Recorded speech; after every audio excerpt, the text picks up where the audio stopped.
હાલો તો મિત્રો, કેમ છો બધા? મજામાં? તો આજે તો અમારે આખા લસણનું શાક બનાવવાનું છે, તો કન્ટિન્યુ વિડીયોમાં બના રહીજો.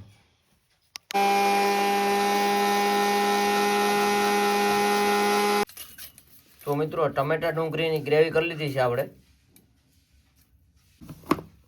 તો મિત્રો, હવે આને હિંગ પણ આપણે દરી લઈએ. હિંગ પૂરી થઈ ગઈ છે. હાલો તો મિત્રો, હવે આપણે વેફર થોડીક તરી લઈએ. તાજી તાજી હમણાં જ બનાવી છે બટાટાની.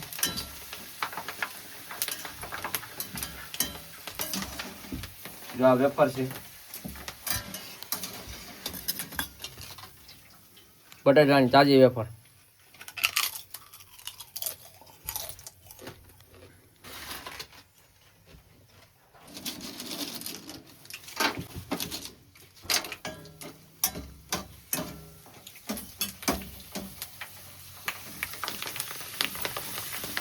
પૂરી દડા જેવી જાય ભાઈ વેફર. હમણાં નવી જ બનાવી છે. જો હવે ભાઈ વેફરની સિઝન આવી ગઈ છે. આમાં કોઈ જાતનું કઈ ફોલ્ટ નથી. જો હવે તો મિત્રો આપણે લસણ તરવા નાખી દઈએ અને આપણે લસણને ફ્રાય કરવાનું છે.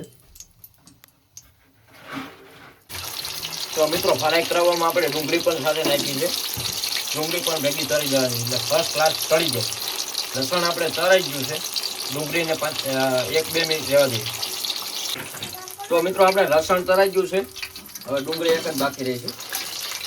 જો ડુંગળી પણ આપણે તળવા આવી છે. તો હવે આપણે ગ્રેવી નાખી દઈએ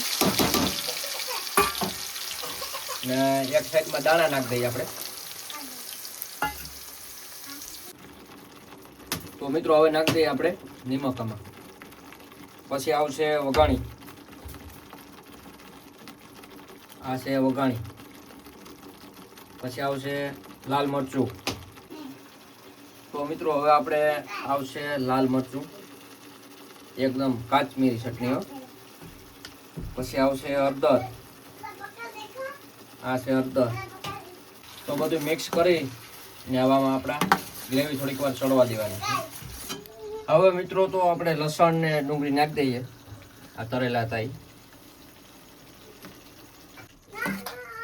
આપણું શાક કમ્પ્લીટ થઈ ગયું છે. માથેથી થોડાક ધાણા નાખી દઈએ એટલે ધાણા થોડાક ગ્રેવીમાં સડી જાય.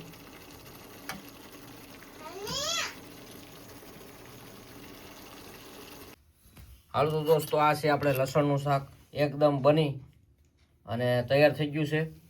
આ છે આપણે દહીં, પછી આ છે રોટલો, પછી આ છે આપણે ખાખડી છે, અને આ છે આપણે વેફર, અને હવે આવી ગઈ છે છાશ. તો હવે જમી લઈએ. તો વિડીયો કેવો લાગ્યો?